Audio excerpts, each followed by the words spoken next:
almost spilled it. I suppose one of these mornings I will. Anyway, on this nice, bright, sunny morning here in Winnipeg, getting a bit of a later start. Yeah, I was doing other things. Yesterday was Friday, and Monday, Wednesday, Friday, I have a coffee visitor come over, and when he came over, he brought with him the battery from his leaf blower, which in the wintertime he likes to use as to blow light, fluffy snow off his driveway. And he thought there was something wrong with his battery. So what I've done is I've taken the case off of it and checked the cells. And they check out fine. So this morning he brought over the entire blower and the charger. And I guess I'm probably going to be spending a little bit of time checking into that. I really do enjoy that. I'm not complaining, because I really do enjoy doing that kind of stuff. Now, we do have a rollback, by the way. We'll get into it in a second here. Well, a few seconds. But I was surprised at how many people commented on the remark I made yesterday about the milk truck and how we used to have milk deliveries here in Winnipeg when I was a kid, and I could remember the sound of the horses clip-clopping on the concrete, on the cement, on the street. And this is the type of milk truck that I remember from when I was a kid. Yeah, it looked a lot like this. Anyway, just thought I'd throw that in here. And people were commenting about brushing. I was sort of, I'm not really complaining about airbrushing. I'm just saying that I don't enjoy it as much as I thought I would. And one of the viewers suggested, why not do the Rodney in enamels? And I was thinking, yeah, I did the Titanic and Lusitania in enamel. And I found that it seemed to work okay. Now, the only thing is about the enamel paint, of course, it doesn't clean up quite as easily as the Tamiya XF paints do, because they'll literally clean up with soap and water. Anyway, let's sort of roll back and see how we got to this place right here. And yeah, I did do one little soldering joint here. I'm going to try and get some more done here. I'm just going to probably do them quickly off camera to get them done. Anyway, let's just roll back here.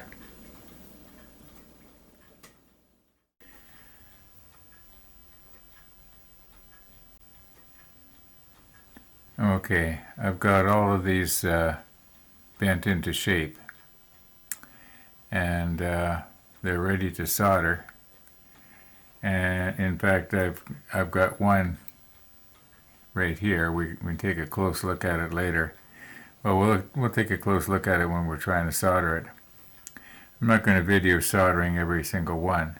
Now, why are these on the rotating block? Well, when I was viewing yesterday's episode 1010, and which was about 32 minutes long, or a tiny bit more. And by the way, it uploaded onto YouTube in less than 20 minutes. So clearly YouTube is doing something different, or Google is doing something different, because my upload speeds are staying the same. So that's good news. That's really good news. I hope it stays this way. Especially once I start, as I've mentioned before, once I start shooting at 60 frames a second, I'm going to be uploading at least twice as much data for the same length of time. It's possible that not only will there be more frames per second, but each frame might be a slightly higher bit rate. I'm not sure yet. I won't know until actually I get the D9 and test it out and compare. Anyway, I was concerned that it looked to me like I may have bent one of these away from the folding lines instead of to the folding lines. But looking at it now, I can't tell. I can't tell which is which. So it doesn't really matter. I mean, if you can't see the difference, what's the difference, right? I know in some instances it would make a difference, but I guess in this particular type of fold, it doesn't seem to make any difference. I can see where maybe on this sort of thing it could possibly mean that the corners will not mesh up properly. Here we go again, dropping stuff. Okay. Anyway, let's recompose here and see if we can maybe at least do one solder connection this evening. Now, what I was finding really hard was to try and get it so that you had it so that the rail was touching all the way up. You know, you get just one right, and then the other wasn't quite right. I will stick the macro lens on when I go to solder. No, it's not quite right, but I think the solder might. Well, maybe I should just try and get that just a little bit better here somehow.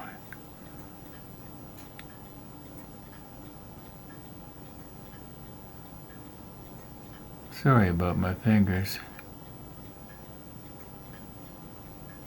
Okay, now here's a case of what's happened is I've got this one shoved in, and what I'm trying to do. Oh, that white stuff on my finger, that's isopropyl.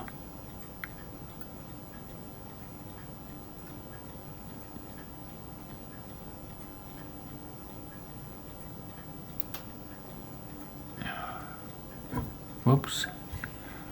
Just turn it here. How's that look? It's pretty good now, I think. I think it's pretty good. Okay, let's quit poking at it and get the macro lens on.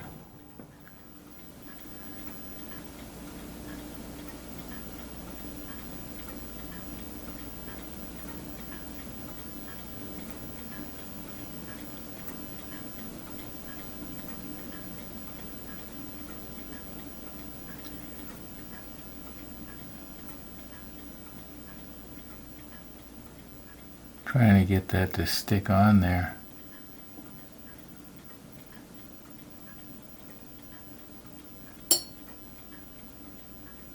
And that pop that you heard, that was my floodlight heating up. I don't know why it does that. It almost sounds like it's glass or something. Why won't that come off? There we go. That might be too much. Now I have readjusted my soldering iron for 350. It was at 370 yesterday.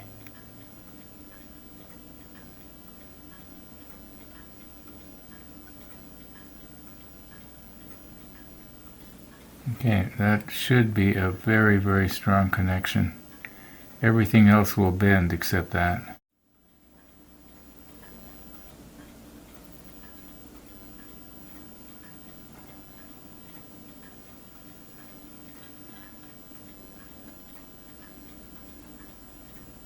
Oh, looking in the monitor right now, I see right on the top there's a little thing sticking up. Well, let's just quickly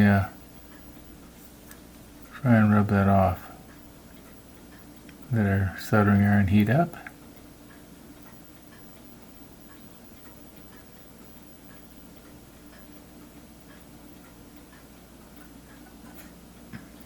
Okay. It actually resoldered there, but it's still closed, which is the main thing. Yeah, that's better. Okay. I'm just going to go ahead and do the others the same way. You know what? I think I'm going to do them tomorrow. Earlier today, or later this afternoon, I saw a squirrel trying to get into the bird feeder. It actually got up, but then it jumped off. I don't think it fell off. Okay, we'll see you in the morning.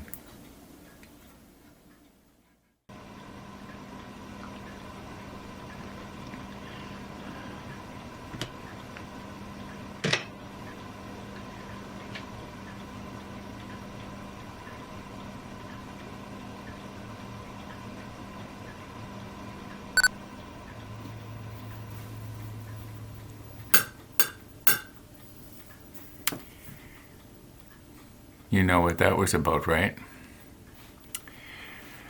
Okay, I know I had said that I wasn't going to video doing these, but I did the first one, and now I'm going to do the last one, which is number 6. And I don't want to move this thing around because I've already checked to make sure the focusing was right.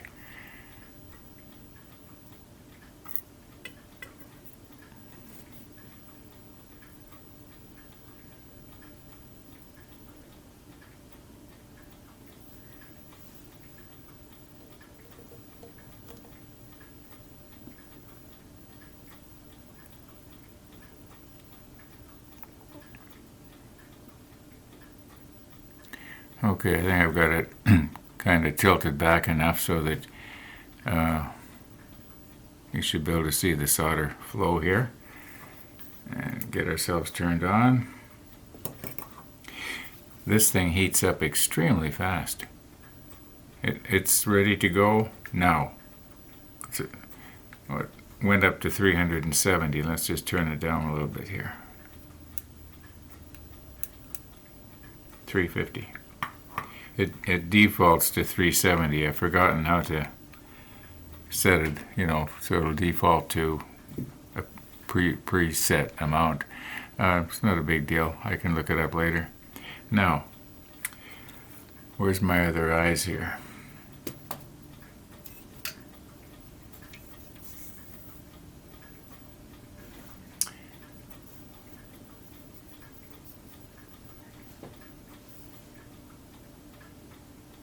Oh, another thing, this is working really good. I think it was Train Man Dave that suggested this, among other people. It's working out really well.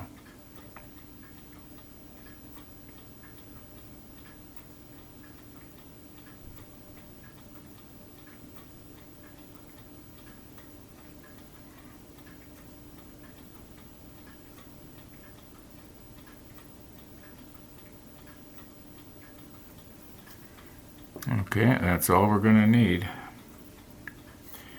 All right, we're set at 350 here.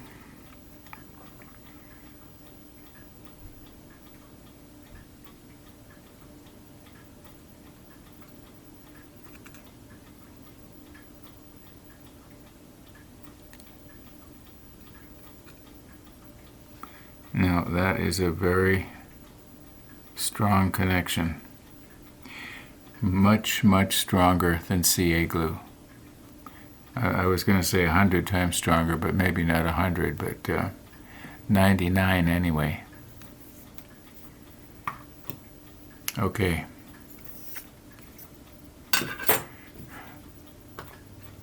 Let's put the macro lens on and have a nice close look.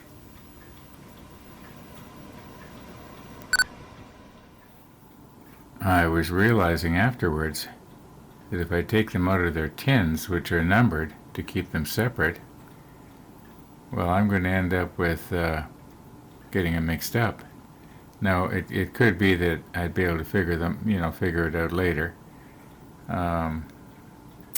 There's one thing that does puzzle me, though. There's two ladders, and there's one platform that goes on the end of each one.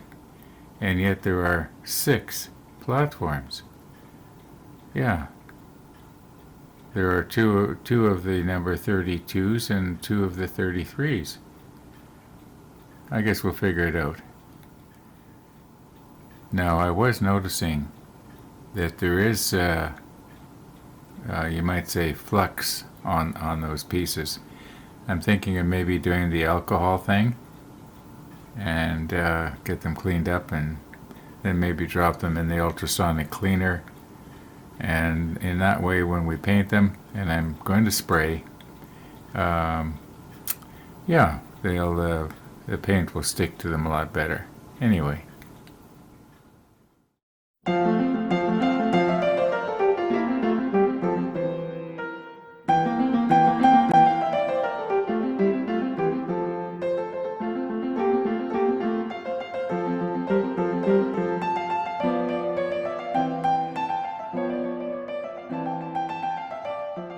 Now, I don't know how many times in the past Pesky the squirrel has tried to climb the bird feeder. Yeah, but I haven't seen it since, when was it? A couple of months ago. And it doesn't mean it didn't happen, it's just that it's the first time I've seen it in a while. And he doesn't really seem to, succeed here. He gets onto the suet part of it and then jumps off. Well, you'll see.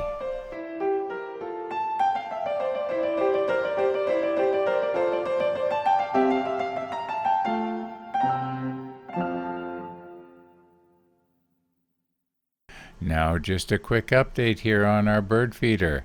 You'll notice I'm backed off a little bit with the camera, not zoomed in quite as much. Reason for that is, should Pesky the squirrel try to climb the pole again, we'll get a better shot of it. Okay, what I want to do this for the rest of this afternoon is get myself cleaned up here a little bit and get these back in their appropriate tins, and then I want to see if I can figure out what happened to my neighbor's leaf blower. Could be the switch, could be a lot of things. Or it could be the battery charger isn't charging up the batteries. That's the most likely thing. But it might be just a connection problem of some kind. We'll get it figured out and maybe I'll let you know tomorrow. In the meantime, thanks for watching everybody. And all being well, we'll be seeing you tomorrow.